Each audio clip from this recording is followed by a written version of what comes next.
Thank you for joining Bowtech Live and the Nate Zielinski Podcast. This is all about education, scouting, building patterns, and being successful on public land and a do-it-yourself style hunt. A huge thanks to all of our partners, including Bowtech Archery, Diamond Archery, Excalibur Crossbows, Vortex Optics, Ford Trucks, Slumberjack, Bass Pro Shops of Denver, Mr. Heater, Turkey Creek Studios, Ripcord Rest, Tight Spot Quivers, and Black Gold Sights. Join us every Monday night live at 7 p.m. Pacific on the Bowtech Archery or Nate Zielinski Facebook pages, bowtecharchery.com, and or the Nate Zielinski YouTube channel. And remember, tag and share this live feed with your friends and bring your big game questions. And here's your host, Nate Zielinski. Good. Perfect. All right, guys, welcome to the show and welcome back. I am your host, Nate Zielinski. Huge thanks to Bowtech for letting us go live from their page, as always, providing the live stream platform.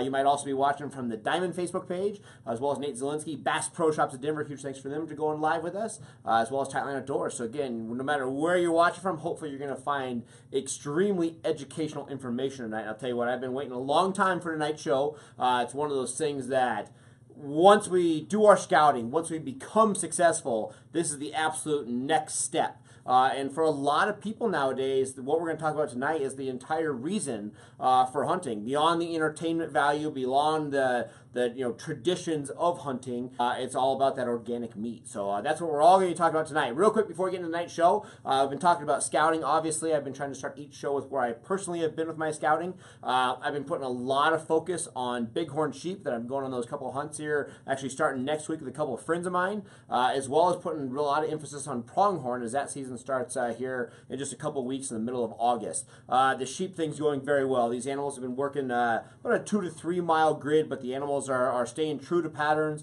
located a lot of sheep, so everything's kind of going very well with that. Hopefully coming up here next weekend and next week we'll have great opportunity, a close range and close opportunity at those sheep and have some footage for you from that. The pronghorn thing has been up and down. We've seen a lot of big pronghorns, very excited about it. We've got a ton of rain in Colorado where I personally have my hunt, and that rain's really changed up the whole waterhole situation where we talk about it. I'm personally not a huge waterhole guy. I'd rather spot and stock, but I still always have that backup plan of hunting water. And with all the rain, these animals are not drinking as much because they're getting moisture from the grass. And more importantly, now every little indentation in the earth, a rock, a side of a road, has water in it right now. So these animals are getting water on a daily basis, on an hourly basis, and not as repetitive on the water holes that they have been. So really putting even more emphasis on spotting and walking next to these animals to do that. So stay tuned for that. Again, make sure you stay tuned to the Nate Zielinski Facebook page, that fan page there, and we'll walk you through what we've been doing through the scouting process to be successful on that. But without further ado, I have to invite my good friend, Steve Hine, right now in studio, guys. This is a big deal. If you, no matter where you're at, I don't care if you're East Coast, New York, you're California on the West Coast, more than likely, if you haven't heard of it, you know a hunter who has had meat processed at Steve's Meat Market. Now, I know that we talk about this. I kind of toot your horn. You say, you're just the meat cutter. But you've processed animals from all across the country. All across, yeah. People bring it to you. Country musicians, TV hosts. You've had it all. Oh, yeah. I've literally seen tour buses many times, not just once, many times, parked in front of your shop. Yeah, we've been lucky. We have a great clientele. Absolutely. So, literally, the man, the legend is in studio, and I wanted to bring you because you have the most experience of anybody I know with wild game processing on top of the actual hunting. Now, there's a lot of processors that are more, hey, they own a restaurant and they do some meat cutting on the side. Right. You've hunted all across the world. You're an enthusiast. You've done Africa. You've done brown bears. You've done all the hunting. So you understand both sides. Right. I think a lot of people don't quite understand maybe both concepts, and you are the guy that has all that experience of everything. Now, Steve's Meat Market right here in Arvada, Colorado. Correct. I want to talk about the shop real quick because, again, we talk about this, and I think when people hear about processing, there's some smaller shops out there, there's some big shops out there, but the volume that goes through a processor when you're in a good state with good hunting, with good opportunity, I like to talk about the business real quick because I think so many people. I've been in line at your shop, picking up stuff, and people complain about something. Oh, it took too long. Oh, it took this. Sure. I don't think people understand the volume. So we were talking earlier. How many pounds of meat go through your shop in the hunting season? I mean, the carcasses, there'll be 5,000, something like that. About 500,000 pounds of carcasses coming into it. Right. And, every year it seems like we always do a little over 90 tons of sausage. 90 tons of sausage get processed through your shop. Now, we were talking salt the other day because you're right now, you're in full-blown promotion. Hunting season hasn't started yet, but you're getting ready. You're mixing salt. How long does it take and how much salt or spices get involved? Spices were lined up for this year's around 34,000 pounds. 34,000 pounds of spices to process meat. It takes 3 of us about close to a month to Just blend them. to mix spices. They're all recipes that I started with many years ago, and just fine-tuned them. And we're real meticulous on creating the same product every year. If you like my breakfast sausage this year, you'll like it again next year. Absolutely. Because I want consistency. To me, that has to be the key ingredient. Absolutely. I think the other thing I want to talk about too is creativity. So, as a hunter, my family, between my wife, myself, we'll have 5, 6, 7 animals, 8 animals on a given year, between all the hunts that we do. And I talk to every hunter out there, and you run into all those guys that are like, man, elk, I would eat elk over a cow, over anything all day long. And let's face it, if you actually are the person that eats it every day, it can get old. So for me personally, I live on wild game, but I can't have the same burger, steak, roast every day. So my kids love hot dogs. What 3-year-old doesn't like hot dogs? Likes a ballpark Frank, likes a bratwurst. If you can buy it in the grocery store, and we're saying that style of meat, you can buy it at your shop. I mean, we don't sell anything. You don't sell, but I'm saying we make you can process right. it. You can get it processed. So, I mean, hot dogs. Yeah, you got style Franks. I mean, brats, cheddar dogs, all the jerky, jalapeno cheddar. I mean, how many cuts do you have? Oh, 17, I believe, maybe even more. Breakfast, a few years ago, we added breakfast links. Yep, so you have breakfast links and bulk. You got Italian for making spaghetti. And casings on the Italian sausage and snack sticks. People will come and ask you for things, and you're like, I don't want to go that direction. Yep. Snack sticks was a tough one for me, just because the machine that it takes to extrude a snack stick, I could give you the recipe, and if you don't have the equipment to extrude it properly, because ours pulls the air out, it's a vacuum stuffer, so it's pulling the vacuum and stuffing it, so therefore it doesn't make the quality of product. So even with the recipe, you can go to buy all this little equipment to make it yourself at home, and you're still not going to be successful. Absolutely, Absolutely. I mean, there's an art to it. And I think everybody out there has done the processing, and then they go try it themselves. And it always lasts a couple of years, and they come back and they're like, "Boy, that's not exactly what I thought it was going to be." It's tough, but that's how I started. Absolutely. My dad had a restaurant, and I started doing game just because I wanted something better than what was out there. Yeah, definitely. And that's what I started. I've never done anything but boneless cuts and vacuum packaging. I never paper wrapped because I didn't want my stuff paper wrapped. So that's kind of the direction I went. I never looked at the price that other people charged. I just said, this is what I have to charge to stay in business, and it's been overwhelming. The line is long, but if you go to any good restaurant at night, it's usually busy. If it's not busy, it's a good idea. If you go to your processor and you can get right in, there's probably a reason for that, And I mean, so I think I looked up the other day. I think my very first time coming to you was 17 years ago. I think it was my first time coming to the shop. And in 17 years of processing, I would say a minimum of 3 animals a year. I don't think I have ever once found a hair in anything. Well, I just want to say that because I guided for 10 years. I guided in a northwest portion of the state. I used other processors for our customers when we were guiding up there because they had to be in and out. And I would watch some of these processors shift animals in, and everybody else never got alarmed. But every animal that leaves your shop, you're pressure wash. I mean, if your truck pulls through, you pressure wash. I mean, you can eat off of anything in your shop. I mean, everything is flawlessly clean. And that's another thing that I like to point out is the operation is huge. And people don't realize that. You go to other processors, and I watch this animal that's, bloated and nasty and got hair on it, and it's laying on the table and on the floor, and then the next animal's on there, and it's just like a smorgasbord of filth, and everything is clean. They can be that way, and if a person's looking to sort out a processor for wherever part of the state they're in, we're all inspected. All processors in Colorado have to be USDA inspected, and that's public record. So if you just go online and see how the inspection went on the guy last year or the last 5 years. See what he was. See if he's an A or not. Absolutely. And that should guide you. I can't do every animal in the world. I mean, I'm very content right where we're at. Absolutely. And we've got a good name, and I want to keep it like that. But yeah, if you can't do that, then you end up doing it yourself. Definitely. And we strive for that. I'm beyond impressed with everything you've done. So Thank you. Absolutely. But again, you got to check it out. Now, make sure you just again, if you're watching this, make sure you write it down. Steve's Meat Market, especially if you're here in Colorado, Wyoming, Utah, you want that meat processed at the highest quality. Swing by, give them a call. Sort it out ahead of time, like right now. Just our website. Our website is very informative, and we have a link that goes to Larimer University, and it talks all about aging game, boning game, the yields off of game, and that's very good. It's very informative to the Absolutely. So again, what's the website? Steve's Meat Market, www.com, Steve's Meat Market. Steve's Meat Market. And then interesting links, and you'll go to the Laramie hookup, and it should give you all sorts of real information. That's awesome. Again, a part of the scouting. We talk scouting, prep. This is what it's all about. When that animal is down, a lot of us that are watching this are going to harvest an animal every single year. A lot of us watching this is going to be the first one, and are used to not being successful.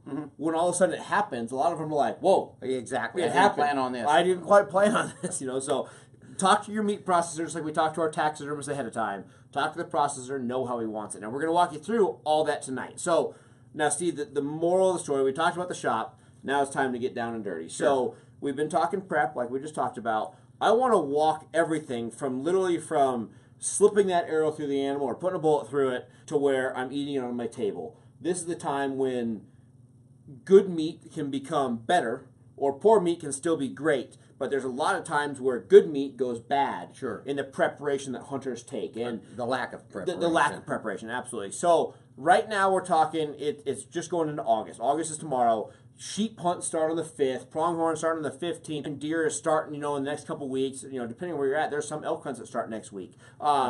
So animals are going to start being on the ground. There's a lot of these early season hunts that it might be 90 degrees. It might be 100 degrees. So that's the first concept that we're going to talk about tonight is I got an animal on the ground. Walk me through it. I mean, we're number one, skin on, skin off. You hear everything. We just talked about that before the show. Exactly. People are like, oh yeah, leave skin on so it stays clean. I want to talk about that, but I want to talk about the first steps I take, especially in temperature. If we're out hunting, and August is our warm month, and the earth is still warm, so you can't leave that animal on the ground. But if you're a bow hunter and you just tagged an animal, one thing I want to clarify, first of all, if you're hunting in Colorado, that's the time you take your license out, tear it in half, sign it, punch it, and we're ready to go. Now you've got a properly validated carcass tag. There's 3 methods. If you're hunting close to the road or your camp, traditionally you'll drag the carcass back, hang it up in a tree, skin it. That's beautiful. If you're next to a river, it's going to be a little bit cooler. I think it's very important, I know it's important, to get the hide off of that animal. We want to get it there and cool it. It doesn't hurt if you got to hang that whole animal and drop a few blocks of ice in the chest cavity or frozen milk jugs, anything plastic like that. And it's only in the rib cage, but it's going to transfer. That cold air will suck up to the legs. It'll help cool the neck and everything down. And you've got the hide off of it. That's an ideal situation, but you're avid guys. Not going to be for everybody. No, if you're avid, you want that exceptional animal, you're up in the high country. And you're probably hunting by yourself. I never had any luck hunting with somebody bow. I mean, I tried it with my wife and son, and it's just too much noise. So therefore, a lot of people do what they call the gutless method, and it's a favorite of mine, like especially back there. Exactly. Stuff, Another thing the gutless method works well for is it's late at night. You just shot an animal, especially an elk. Nothing's going to happen fast. So that's pretty simple. If I think people are intimidated by it. I believe Nate's going to release. We're going to have a video here just real shortly, next week, if not 2 weeks. Basically a 3-minute breakdown of the no mess field dress. So guys, you can stay tuned for that. There's also some great stuff on YouTube. I mean, you look up no mess field dress, you'll see some good things there. Watch a few of those programs, and basically what I like to do. The animal's laying on one side or the other, and I'll start right up between the ears and make a continuous cut straight down the spine all the way to the tail. Peel off that hide on the side that's up. So now you have the loin, and I call it the loin. It's the whole thing. It really isn't all loin steaks. You know, that front end, the neck meat and stuff could be roast or burger. But just leave it in one long strip. Go straight down the spine, and then go to 90 degrees off of the ribs where they come up, and those 2 points will come together along the spine. You've pulled out the loin. At that time, you can take off the front shoulder and the rear, hind leg of the other section, pull off some additional brisket meat if you want to. I don't think it's mandatory anymore in Colorado. So now you've completed that one side, but before you want to turn the carcass over, you can reach in right behind the last rib, push down, make a small cut behind the last rib, and work that inside tenderloin out. That's a very valuable piece of meat. Absolutely. I mean, it's about $100 for one inside tender if you were to Google and try to buy one. So a buffalo or an elk, that's about $100 piece of tenderloin. You've completed that side. The other thing is, if you just shot a trophy animal, you've already made your first cut, going right down there. Yep. And if you're going to prepare any animal for your taxidermist, you're going to stay way behind. I'd say the middle of the belly. It's better to have too much hide than not enough hide. And you're going to make one barrel cut that runs all the way around the animal. So we've completed the one side. Before I start removing those pieces, I'll try to find a pine tree real close and handy with some little dead limbs sticking off of it, and I'll take that loin and drape it over there. The hind, I'll stick it on another one, and the front on a different one. Don't put those in plastic bags or stack it up. The other thing that I can see that's worse that people will do right away, that same method, they're not leaving the bone in it, and they make a lot of small pieces, and they pack it in a duffel bag. And it's just become, the heat's trapped in. You'll see that animal, even on a warm day, it starts to develop a skin on the outside. And that's good. That skin's going to protect it a little bit. If you start to see flies start to gather, you don't want them. I see a lot of, I can't believe how many guys use a game bag and they leave it open and they're putting pieces in, and the flies are in there. And then when they get done, they tie it up. It's like jail for the flies. It's like me going to a buffet and you lock me in at night. And so, keep the flies out of the game bag. Absolutely. And you turn the old animal over, repeat the process on the other side. If an animal is bloated somewhat on you, you can relieve the pressure by sticking him in the belly with your knife, and then it'll be a little smelly, and the stomach will let the air out, and then you can get that inside tenderloin a little bit easier. Caribou do that in the first hour. So that's that method. The only one I can say about the boneless, I get 1 or 2 guys a year that bring me some nice looking stuff. They're very good at it, but for the most part, it's a lot of work and a lot of waste because they take every little piece and they're dropping it in the dirt or something. Staying clean is one of the biggest things, and a lot of times if you don't bone out correctly, again, the small pieces, you're dropping them, and again, the idea is 1, to lose weight, but 2, to get that get that air on it and cool it off. Exactly. And if you're stacking it, immediately takes away the point. Exactly. Now, with bone out, the thing I want to talk about, you know carcasses more than anything. Sure. Let's pretend I'm boning it out while we're on that subject real quick. On a deer. Sure. I'm up in the high country. In my head, because all my buddies are like, you better bone that out. How much weight am I saving? If I bone out a deer, a muley, on my front shoulder, am I saving 15 pounds by taking out that bone? About 2 pounds. About 2 pounds. 2 to 3 pounds on a shoulder blade of a deer on the front. And on a rear shoulder or the hind leg, the femur, and that you're going to leave the pelvic bone there. That femur bone probably weighs 4 or 5 pounds at the tops. So, and it's easier to handle like a hind leg. Absolutely. If you take the whole hind leg, cut it off right below the knee, and get rid of that leg bone, but it's so much easier to put that on your backpack and cinch it down. Have a place tied down. And if you don't have a backpack, you just stick your hand up there, and you can carry this piece of meat a whole lot easier. And it's easier to identify when you go through a check station. It's easier for me to clean it because I got one big piece. I mean, when I come in and I got guys tell me, oh, I want all the steaks I can get. Anything that isn't at least the size of a small little basketball, I'm saying it's going to be ground because we got to peel the whole thing. If you know how to bone it, like the hind leg has got 3 major muscle groups, the sections. There's an inside, around, outside, or top or a bottom, and then the sirloin tip. Up on top of that, where it turns and goes up into the bone, that's the top sirloin. That's my favorite steak. It's the tastiest. Tenderloins are tender, but they have no flavor. No, I like it. It just hangs there, you know. It doesn't do nothing. It doesn't do anything. But that's my favorite. But that's important to know because, again, I think so many people get caught up in the bone out because that's what they hear. Now, there's definitely times where I'm so far back in there and I have a big giant bull where I do that because I think, hey, that extra 10, 15 pounds is going to put me over the edge. But generally speaking, most cases it doesn't. So the reason we talk about this is I want everybody on here to make their best decision of what they should do as far as the bone out. We just lost connection there, Devin, on Mevo. I think we're back on. All right, sorry about that, guys. But I think so many people get hung up on the concept and don't actually even think about how much weight there is. And most of us will carry as much weight as you're doing in bone in water. You know what I mean? Everybody fills up their 100-ounce bladder or their 150-ounce bladder, and they don't realize how much weight that is, and that's about the same as that bone out. So, again, a lot of times, if you don't have to, don't do it. In an elk, there's certainly a difference from a cow to a big bull, but I'd say those bones are going to be 7 pounds, 8 pounds per bone that you're going to save. So you could save 25 or 30 pounds, but you're going to get a better yield if that's what you're looking for. So, and there's a chance of your whole muscle meat coming out better than all those little pieces. You might end up with a lot of burger, or you might end up with a lot of loss. Yep, definitely. And again, that's just something to think about. That's, again, talk to your processor and get that information. Because me personally, I've been cutting meat and bringing it to you forever, but I still don't know those cuts in the back. So when I am taking out that hind, let's say I'm taking a debone, a hind quarter, I do what's easiest for me to get the bone out. I don't even think for a second, what meat should I actually cut off here? And that's when all of a sudden I go to him and I say, hey, I want these steaks. And you're like,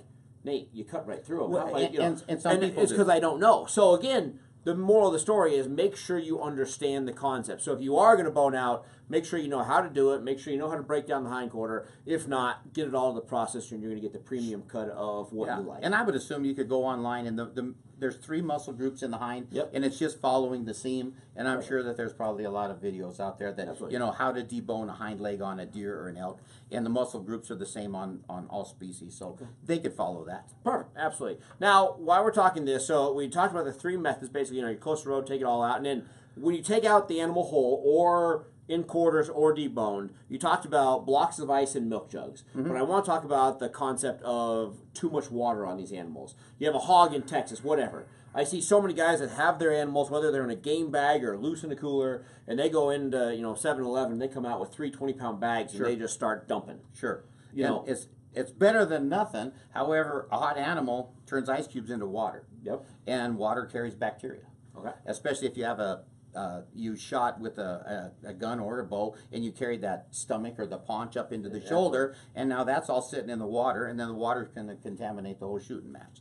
So an easy way to get away from that, we have great coolers nowadays, well insulated, is I dedicate one of those, especially if I'm going to someplace like Wyoming, and I'll take a cooler like that, and I'll put 1-gallon jugs in there, plastic jugs, and then take 20 little water bottles and fill them up with water and freeze them, and then leave that cooler closed. Don't keep looking in there. We shot some game, and then you can take that and leave the big jugs in the bottom and put maybe a shoulder and a hind, and then lace in between that with those other little water jugs, or block of ice through it. Absolutely, or not so much air, because it's if your cooler's closed. But the thing is in the meat industry or the food industry, health department wants you to keep pans of anything that you're trying to cool 4 to 6 inches thick.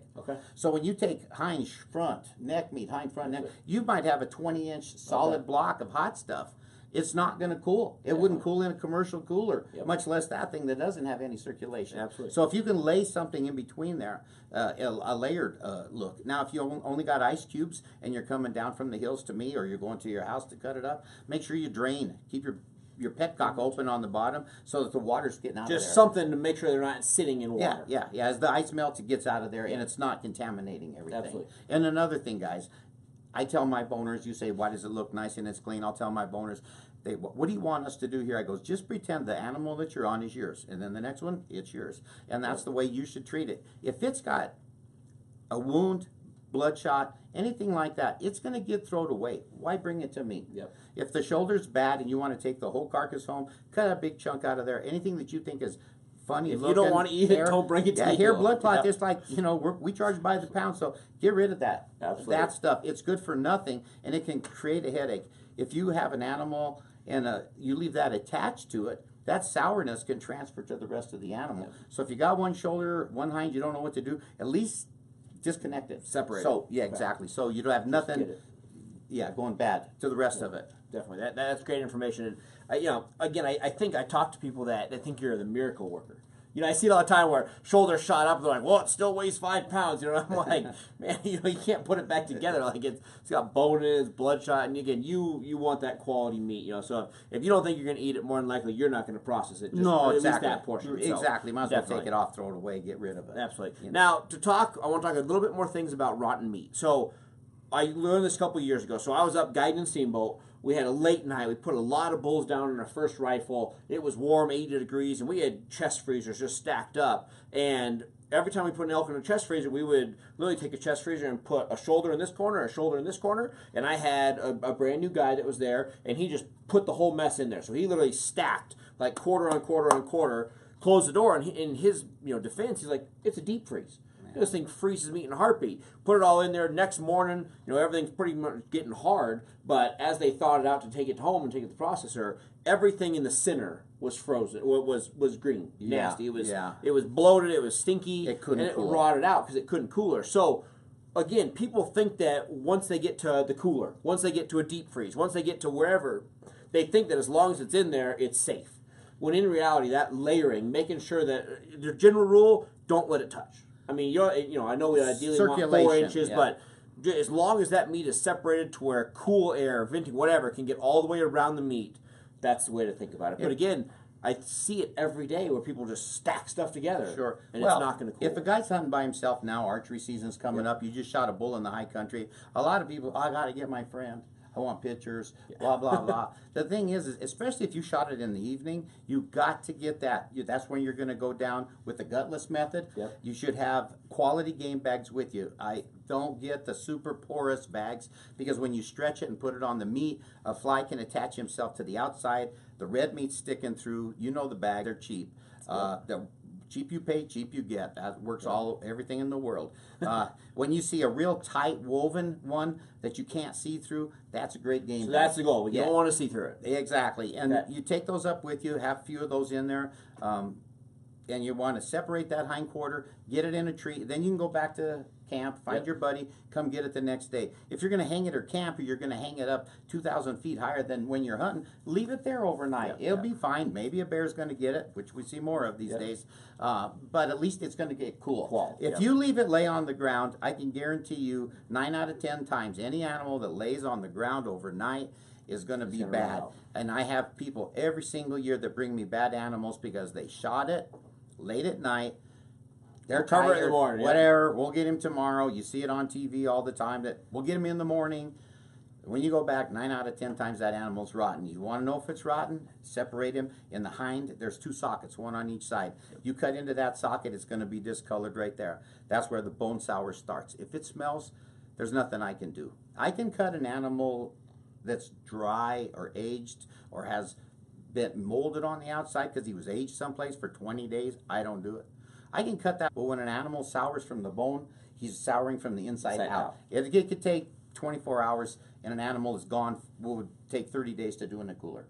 To sour it to the point where you don't even want to eat it, where it goes bad. And it can happen that fast. And we were talking about that once the bacteria starts, it doubles what you said every hour. Every hour it doubles. doubles. Once let's just say it's starting from the inside, from that hind socket, from the animal laying down for, say, 8 hours in the sun where you let it, say you shot it too far back and you wanted to let it sit. If it actually, perspires, it's done. And you let it sit 10 hours, where those legs are laying together. Right. There's just so much temperature there. Yeah. It's rotting from the inside out. And that's where a lot of people smell the outside. They're like, oh, it's still pretty good. But the outside doesn't matter. Like you said, you can have mold on the outside. That's no problem. Cut it off, you're good. Yeah. It's the eye where when it the bone starts. sours, it's gone. And within 24 hours, it can happen. What you see on TV is a lot of guys, I think, trying to get a good shot, recovering the game. And they're always asking, do you got it? Do you have it? But in reality, in the real world, if you're shooting late at night, you better have all night. Exactly. Just plan on having a late night. The worst for me was a 4 a.m. Yep. That's when we finally got it in the truck. Oh, yeah. And we've all had those moments. I like deer hunting better now. Yeah, absolutely. So, well, perfect. Those are things to think about. So again, think about that process of, again, cooling it off, harvesting it, walking through all of those steps. That's going to be huge Hey, for you. Steve, while we're on the topic, Sure. can you touch base on that aging? You kind of briefly said why you don't like it. Absolutely. Well, a lot of people say I want it to age and get more tender, but I mean, it's a huge concept. I mean, everybody's like, man, this elk's good. I'm going to make it better. I'm going to age it. if you want a better Through elk, the process. shoot it before the rut, right? No, If you take the same elk, if you shot a big bull prior to the rut, they eat great. I do a lot of them Yeah. from southern Colorado. We have rifle seasons that are going to open, ranching for wildlife Yep. that open early. Them things are great eating. Yep. You take that same elk that's lost 75 pounds, gone through the rut, and has burned it off. It's tough. Is that what a bull will lose during the rut? Yeah, easy.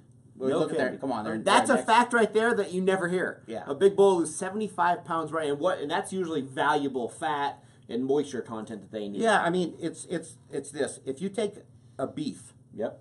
off of the prairie, Yep. and you harvest him, you kill him, whatever, that's called grass-fed beef. Yep. They used to call those no rolls or select. Yeah. That's what it was called because it has no marbling. You take the same beef, you take him down to the feedlot, put him on a 100-day program, and fatten him. You got choice.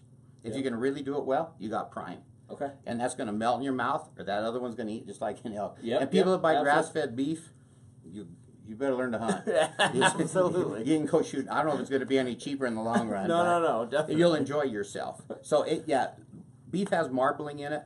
The little white fat that you see at the grocery store, and you'll see a lot more of that little white fat in there. And in the aging process, that fat breaks down and the meat becomes tender. Elk and deer, not so much. They just don't have the fat content. Right, and there's a lot of recipes you can. A simple one is zesty Italian salad dressing. You got an elk that's a little bit tough for deer. Soak it in that overnight. It really helps. That's just a little bit of vinegar in there. But talking aging, you were saying, you have a bull, good, pre-rut, rut, post-rut, and you've tested this. Yeah. Where you taste a piece the first day. It's tough. Then you've aged it 10 days. It's still tough. And you've tasted it. It's still tough. I shot a cow elk from the time we left the shop to when we were back was 5 hours. Yep. Shot it down there by Larkspur. Yep. Myself, and another meat cutter shot it through the head. Shot a goat that year, and Ryan cooked a steak off that elk. It was a cow, Yep. and he goes, "Here's that," and I goes, "Oh man, them goats are terrible." And he goes, "That's that cow." I go, "It's impossible." So people come to me like, "Oh, he got me my wrong animal." Yeah. I mean, you're sitting here, it comes running by, and you shot it. What do you know about that elk? Yep. No, yeah, seriously. know. Where it's been, what it's been eaten. Definitely. I shot one in Evergreen from my friend George. Yeah. He said, "I want a good cow," and I was looking at the herd, and there was a shorter one. We went over there, didn't have no teeth. I think it was so old it shrunk. And I said, "Well, so much for what I know." Absolutely, absolutely. But no, so again, for everybody out there, you talk about aging. Generally speaking, I don't want to fight with you. I don't want to be like, yeah, I know that you said it tastes better, but if you've ever aged one and felt it was better, more than likely it was probably just a better animal. Oh, yeah, better exactly. food, things like that. Generally speaking, aging is not going to help the process on wild game. It just doesn't have the same body type, doesn't have the same fat, just a different situation. Shoot a Wyoming antelope and a Colorado antelope that's out east. Yep. In an alfalfa field, just hang them up and back up 10 feet. There's a difference. You'll see the difference. Purple Okay. meat or pink meat with a little white Yep. exterior fat on it. My son lives in Nebraska and harvests quite a few deer every year.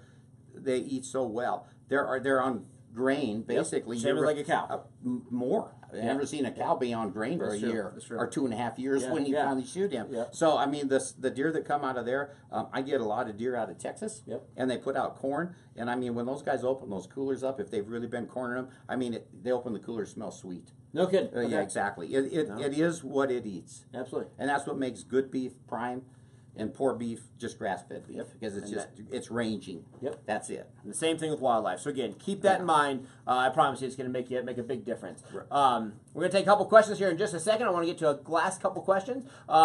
Big thing I want to talk about is freezing meat. So this is a situation where, like, let's say you're a guide, let's say you're on the family hunt, things like that. If you get a bunch of animals down, I'm always questioning myself, if I wanted to bring my elk, my wife's elk, my father's elk, we want to bring you a big batch of 4 Sure. animals.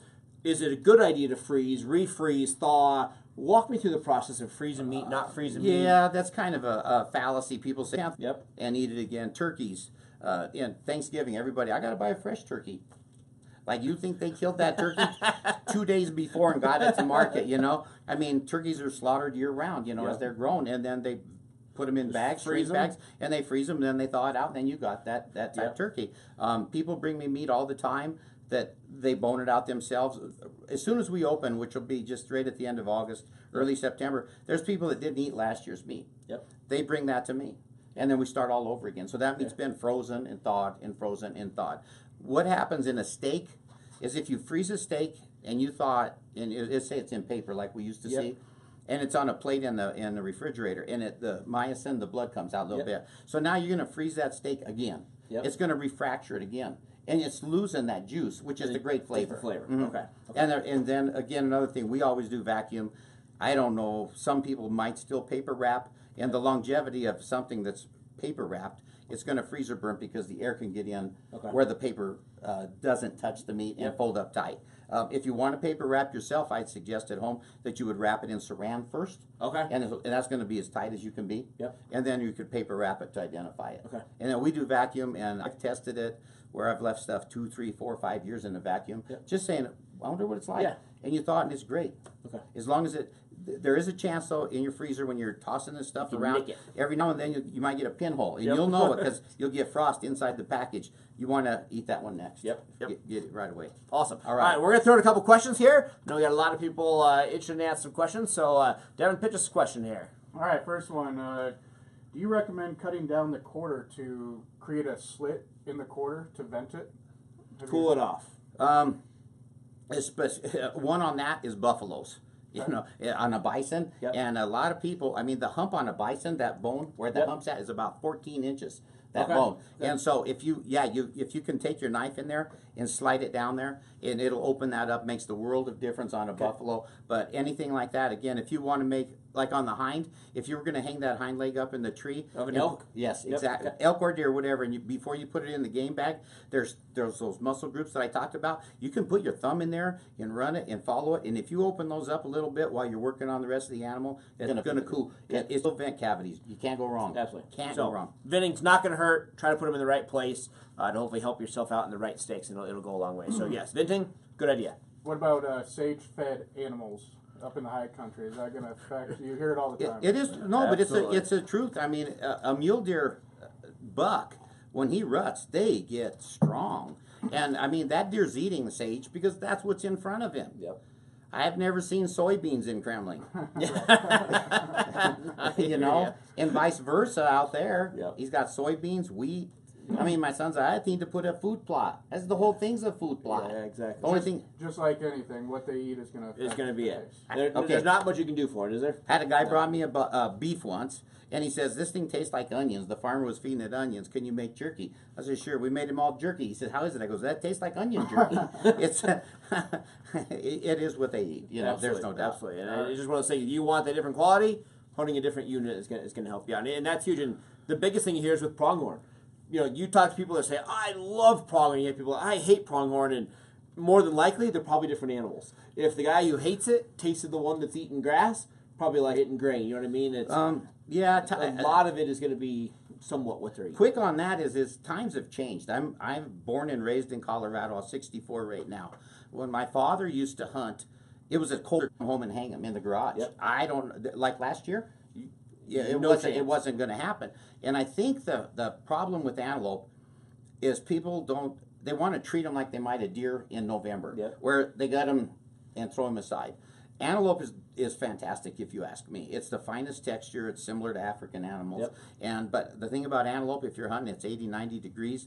You'll want to skin it right away, hang it up, maybe an hour just to get and then take it and lay it in layers of ice like that. And I'm going to say 9 out of 10 times you're going to say, well, antelope is really good. You can't beat It's antelope. just It's quality. hard. That's But how you're taking care of it. for me, I get most of my sausage and jerky orders come out of antelope. Okay. I mean, I'm grinding tenderloins all day long on antelope because people say, I don't like understand it. antelope, Yep. and you're not going to change their mind. And if they want, whatever the guy wants, if he's and a lot of them make jerky so they can go elk hunting. So it's good with me. But I think a lot's got to do with antelope is the way you treat it. Yep. And I believe that the antelope that we get in eastern Colorado are just really good.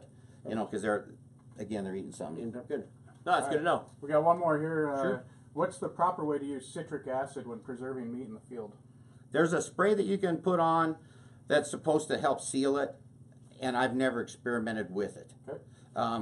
if you just get the skin off of it, you'll see it start to get a sheen on there, and that'll help you somewhat. But from there, I go right to my cooler. It's either going to hang in the game bag overnight, or I'm going to get it right back to there. Citric acid, I've never experimented with it. Some people use it as a carcass wash. I don't.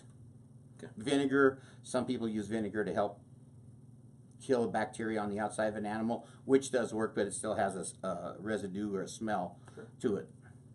Fair enough. Excellent. Now, before I let you go, the one thing I want to talk about to kind of wrap up the show, two things actually, I should say that. Number one, I want to talk about meat in versus meat out. You're talking about the yield. You're talking about this.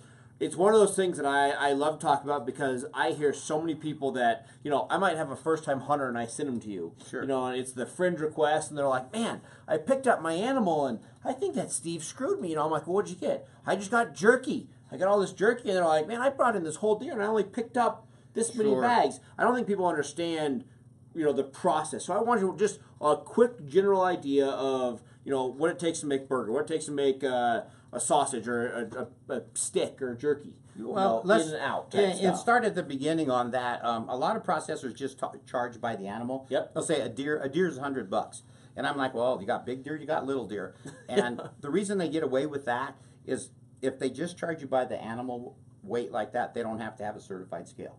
Okay. So when you come into our place, in the drive-through, there's a rail scale, and that rail scale is $6,000. Okay. Inside, there's another one where Karen, where she double checks that they got it right. That's scale $6,000. Okay. Okay, so that's a lot. So we're certifying everything. Yeah, and all scales should have a little a legend on there, a sticker that's the state's inspected them. And to me, you want to weigh the animal in front of the customer because everything. Trust me, I've had animals that I thought weighed a lot more than they do. You're tired, and you find that thing weighs 4,000 pounds. But a big elk, to me, comes out of Evergreen, and we've shot some good ones. You shoot some good ones there. Carcass weight, 500, 515. 549 maybe. Most of them that come out of the flat top stuff like that, a spike elk almost every time. If you bring me a whole carcass spike, he weighs 225. Is that what it is? He might weigh 220, he might weigh 230. People think, man, this guy is good, but it's just you weigh so many. That's what they weigh. The yield off of that is going to be somewhere 50%. We should always get you 50, hopefully 55%. Off the whole carcass. Yeah, so that's going to be your bone loss. Doe deer, probably 75 pounds. A little button buck, skinned. Legs, guts out, stuff like that. He's going to weigh in the 80s. And occasionally we'll get a deer that weighs a little over 100. Okay. People talk about back east. I don't know. I've never been to. I've never been. I do. Everybody talks to they're 1,000 pounds, and I'm always like, nah, not really. Moose are not much bigger than our elk. So we weigh them in there. We weigh them on a certified scale, so you have an idea what it is. So if you brought me a 225-pound elk going out up front, you should have 120, 130 pounds of meat. And you're saying, what are the yields? About a third of that carcass is going to be quality steaks. Okay. You just asked me about that whole loin that goes from his ears to his hind. Those are not all steaks, That front 1/3 of that is neck meat. Yep. And you don't want that in a steak. Definitely. That's to me, it's a burger. Yep. And that's where it should end up. And then from the back end, you've got your loin steaks. You got sirloins, inside tenders, and your rounds. There's a bottom round and a top round. The front end, some people will say, I want shoulder steaks. I'm like, no, you don't. I won't cut them. But there's other people that I see with their rubber stamp shoulder steaks, Yeah. To me, it ends up in about, I got maybe 2-3 guys a year out of probably 5,000 to 6,000 that'll want ribs. Okay. I don't think they ever reorder them, but they try it once. Yeah, if you want ribs, buy a pig. Yeah. What else? So let's say jerky. Yeah. What's it take to make a pound of jerky? 2 to 1. 2 to 1. So it takes 2 pounds to make one. Through the dehydration process to get 1 pound out. And that's one of the big things to talk about because guys will be like, hey, I gave him 20 pounds of meat and I got 10 pounds back. Sure. That's that process. Now, what do we gain on? Sausages. Sausages. So we're doing we put pork fat and we put porks and a lot of spices. Yeah. The spices that I came up, you can buy spices. You can go into a catalog and look and buy a little bag of spices and dump it in 25 pounds of deer meat and stir it up, and they call that breakfast sausage. I don't call it breakfast sausage. You got to cut it with pork. Yep. And the pork we put in there is 50-50. Okay. And so if you melted it out, it would be 50% pork fat and 50% pork meat. Yep. Yep. And we cut that in like 65 pounds of meat and 35 pounds of that. Yep. And then the spice, there's a heavy percentage of spice, probably maybe almost 20% of it is in Okay. spice weight. You got to put spice in it. Absolutely. It doesn't. You want to get that taste. Exactly. you just It's not gotta a do it. $4 bag of spice that's going to turn it into breakfast sausage. Yeah. It's a lot of money. Absolutely. And Absolutely. but then you have a nice tasty product. Absolutely, and that's something that you can eat every day. You don't get sick of it. You don't get burned out. And nobody's like, "What is that they were eating?" You know, it tastes good. You think about it can't in the you store. can't buy it. No, I mean, definitely. we have people that taste this and they're like, "Man, I'm strung out on this. I've got to have those cheddar dogs. Yeah. My kids love cheddar dogs." And the greatest thing that we ever done was my wife was my tester. You know, and she'd always like, "I'll eat that," and that's how I got started. Is Yep. Karen wouldn't eat like deer like it was, yeah. and she goes, "I'll eat them smoked German," and then people start having them. So consequently, this business got going. But Absolutely. what the sportsman finds is if he can take that home and his wife and the kids are eating it, he's like, "Yay!" Exactly. Reason to get out there. I can spend. And there are certain people that are cutting it themselves, and you know their wives and kids continue to hate it. And that's like for me, if I eat it this much, you know, my kids, they want the hot dogs, they want the cheddar dogs, and all that. Shake it up a little. If you have Yeah. enough, you can eat it every day, and it doesn't get monotonous. A lot of people will do their own game. I mean, they cut it up and they come to me with 10 pounds of meat and say, "I just need cheddar dogs," Yep. and that's all they want, and that's okay. It's all good. You know, if one thing we missed out, try to line up a processor. I get this a lot, especially two guys go bow hunting for 7 to 10 days. A guy shoots his deer on day 2, and he's going to stay with his buddy. I understand it; it's Yep. part of the pack. But if you're going to go hunt in some remote area, try to call a little town, Fruta, someplace, Delta, Yep. and say, "Hey, you're a processing plant." Because a lot of those guys in the small areas, Yep. you can take it. You say, "Oh, tomorrow I'm going to take it down for X amount of dollars." He'll hang it in his cooler, and we can Yep. pick it up next Saturday. Absolutely. And they can cut it themselves. I don't do it in town just because of the volume Yep, that we do, yep. but a lot of little plants will do that. Will do that, right. And that's a really nice service. So Yeah, it keeps your animal from going bad, and you can stay up there and hunt with your buddy. Absolutely. Awesome. Well, guys, again, this is Steve Himes, Steve's Meat Market. We're going to wrap it down now, guys. Again, keep questioning. We can answer them afterwards. Steve, I appreciate your time coming Thanks, on. Nate. Thanks for Guys, having me. Again, if you want the highest quality meat and the processing to go, everything goes with it, right here. Go to stevesmeatmarket.com. Everything's available there. Make sure you check it out. And guys, again, I am Nate Zielinski. Huge thanks to Bowtech Archery for letting us take over their live stream, letting us go live from there. Diamond Archery, Bass Pro Shops at Denver, as well as everybody locally here at Tightline Outdoors and the Nate Zielinski page. Huge thanks to everybody. Stay tuned with us. Again, it is getting more serious. Everything is coming to play. We're going to have a lot more footage from us in the field over the next couple weeks. And again, hunting season is just around the corner. Next week, I'll have more live scouting. I'm actually going to have a bunch of footage from me this week out in the field. So we'll have a lot of updates for you next week. But make sure you stay tuned. Tag your friends. Bring your friends next time. Make sure you give this a listen. Guys, we appreciate it. Your comments and your situations is what we're driving this show for. So huge thanks to that, guys. We'll see you next week. Friends. Bring your friends next time. Make sure you give this a listen. Guys, we appreciate it. Your comments and your situations is what we're driving this show for. So huge thanks to that, guys. We'll see you next week.